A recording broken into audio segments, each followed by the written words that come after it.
Douglas Murray, hello. Thank you for joining us. Great pleasure to be with you. So I want to start by asking you, you are originally from England, living in London for many years. You can live life very peacefully without fighting for the truth and fighting for what is happening now with the Israel-Gaza war. What makes you come here? Well, firstly, I'm not sure you can live that happily in London anymore. In London every Saturday, there are huge marches against Israel and against Britain and against America. And certainly my Jewish friends in London believe that the centre of London is not safe to go as a visibly Jewish person or a visibly Jewish family. I think that's an absolute disgrace and have said so for a very long time now. So no, I don't think it is okay being in London, and I don't think it is okay to keep your voice down when you see something like that happening in your own country. My view has always been, book after book and article after article, that what happens in Israel first happens in London and Paris next, and then New York. Mm-hmm. And so I think it's the duty of anyone who notices this to call it out and to identify it. And that's why I've spent so much time here, among other things. I also believe that it's important to be in Israel during the conflict because there's so much misinformation pumped out about this country that you've got to be here to see what's actually the truth. Yeah, and we're highly appreciative of everything that you're doing to spread out the truth. And I would like to talk to you about the misinformation that you were mentioning, because when we're opening international media day after day, most of the coverage would be around Gaza, about the population of Gaza, about the Palestinians, as if we didn't just 4 months ago experience the largest terror attack of the establishment of the State of Israel. How do you explain that? Well, it's been happening since the 8th of October. I mean, on the 8th of October, the world's media was saying, what is Israel's response going to be? How brutal is it going to be? How disproportionate will it be? I expect that. I think most Israelis expect that now. The world is much less interested in what is done to Israel than in the question of what Israel does in retaliation. We've seen this for years, the barrages of rockets from Gaza ever since the withdrawal. The Hamas and other groups fired rockets into Gaza, sometimes from Gaza, into Israel. Sometimes that's reported, but if Israel fires a rocket back, it's Israel strikes Gaza. Mm-hmm. That's again, they miss the prelude, and they go straight on to the response. And why is that? Because in the eyes of the international media, there's a weak side and a strong side, and that's it?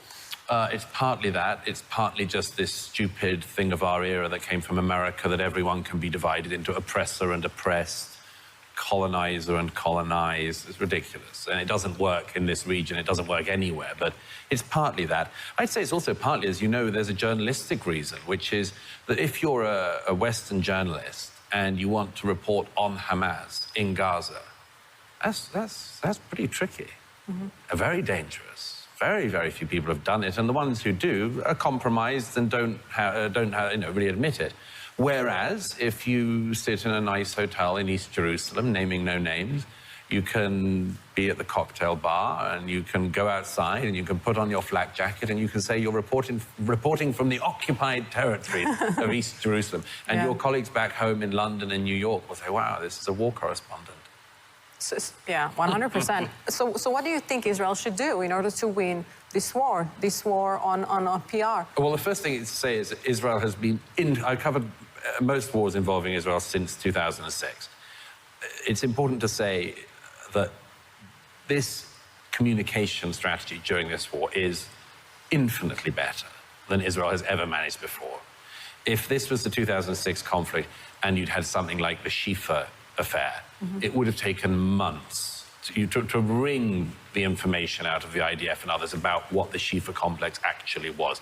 This time, it seems to me that the Israelis realize this is a media war as well as a real war, an actual war. And the response, in my mind, has been really very, very impressive from Israel. Now, everybody believes they know how to run Israeli PR or Hasbara. Everyone has a view on that. I just think it's worth noting when things are going better as well as when they're not.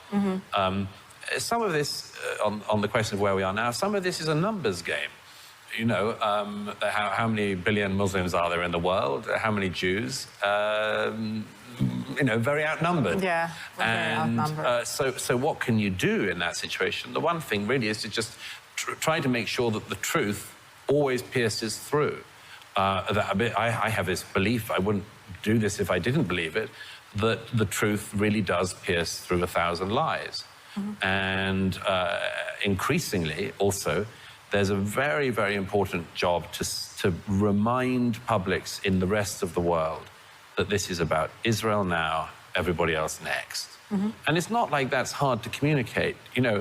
Israel's enemies and the West's enemies say it with their own mouths, day in, day out. I don't need to tell you that. Yep. The rest of the world just needs to hear that and to know that whether it's Hamas, Hezbollah, Iran, the IRGC, they not only say it, but they mean it. And if the rest of the world realizes that, and they will, then I think their sympathy towards Israel might grow. They don't only say it, but they mean it, and we see all the chanting of Palestine will be free from the river to the sea.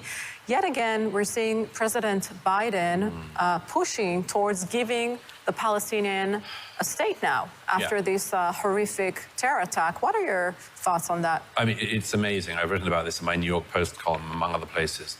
It's amazing to me that the Americans are pushing on the two-state solution, and the Brits are pushing on the two-state solution straight after October 7th. I mean, my belief is that the Palestinians were already given a state. They were given one in 2005, and we all know what we got. Okay, so they decide, so Cameron, Sunak, Blinken and Biden decide that after the 7th of October, there should be another state given to the Palestinians. I don't agree with that. I don't believe that. I think, among other things, it incentivizes terror. It obviously incentivizes it. I mean, what if there's another 7th of October? Should they be given another state? However many states they want. It incentivizes the terror. It says, as a result of the 7th of October, we'll give you this thing that we believe you want. But the real thing is that Western governments are stuck in an utterly dead paradigm. It's like hearing somebody speaking ancient Greek at this point. To talk about the two-state solution now is just fairyland, in my view. When we know the Palestinians are actually paying salaries to the terrorists of Hamas, to the Nukhba terrorists. Right, as you've written about. I mean, this is one of the great scandals. It's not addressed enough outside of Israel, probably not enough inside Israel either. And then you have the problem that these Western governments are effectively, they're trying a strategy which has failed, and it's been proven to have failed. We all know that if there was an election tomorrow in the West Bank, Hamas would win. Okay, so there's a problem in the West Bank as well. It's not just a Gaza issue, it's the West Bank. They don't concede that. Why? Because for all of these decades, we've heard the same chant from Western leaders. If you give the Palestinians another state, every problem in the Middle East will be solved. The wider Middle East, they all say this, the left wing, right wing, they've said for a generation, if you give the Palestinians a state, every other issue in the Middle East will be solved. Yemen's economy will suddenly blossom. The mullahs in Tehran will suddenly recognize women have rights, and so on and so on. It's obviously nonsensical. You just have another failed Arab state, in my view. But the fact that they keep saying this, despite all of the evidence, suggests they are simply way, way out of date. And by the way, can I just say quickly, if you want another example of how out of date they are, the country I'm from, the United Kingdom, its official foreign policy, foreign office advice is that the Golan Heights are still occupied territory. Wow. Okay, that's the official foreign office view in London. Now, I have pointed out for years to my friends in London, go to the Golan Heights and you will see, first of all, this is not occupied, this is Israel. Secondly, if you believe it's occupied, who would you like to give it to? Now, since 2011, Bashar al-Assad has killed as many people as he can. Do you want to give him more territory to kill people in? Do you think that Syria isn't big enough for his ambitions and he should also have the Golan Heights to play with? It's nonsensical, but it's an example of the fact they're all in London, Washington, they are dealing in dead paradigms. And I urge them to catch up to reality. Unbelievable, simply unbelievable. I'm curious to hear your opinion about this internal debate that we have in Israel about Israel sending hundreds of trucks of aid and fuel and gas into the Gaza Strip. And you have Israelis demonstrating against it. You have an internal debate saying how come one country is giving aid to its enemy.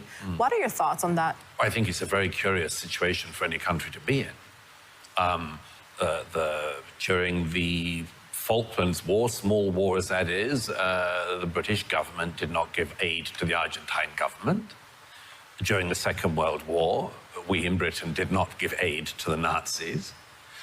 We didn't worry if they were running out of fuel or supplies. Quite to the contrary, we wanted them to. Yeah. Now, I mean, Israel is in a unique situation for two reasons. One is, of course, that in the age of modern warfare and in the era of media warfare, all you need are these bad pictures from Gaza of people displaced, and you've got the headline on the evening news across the world. The reason why they're displaced, nobody wants to talk about. Yeah. Very few people say that's on Hamas. The other thing is that, of course, this country is held, as Prime Minister Netanyahu said when I interviewed him the other week, is held not to a double standard, but a triple standard. There's a standard that the world's autocracies and despotisms are held to. Putin can kind of do what he wants because he's a dictator, and, you know, what are you going to do? The world's democracies are held to a different standard. Britain and America, when we're involved in conflicts, are definitely held to a different standard. Maybe that's right, maybe it's wrong. But there's a third standard to which Israel is held, which has to be superior to any other democracy. As I say, Britain would not give aid to our enemies in a conflict. No way. America would not give aid to its enemies in a conflict. No way. Why do people expect that Israel should? This baffles me, but it's a question for psychiatrists, in my view. Yeah, I want to really thank you, Douglas Murray, for coming to our studio and speaking up for the truth. To stay updated, you are more than welcome to follow me, Ruby Yona, on social networks, Facebook, YouTube, TikTok, Instagram, and of course, X.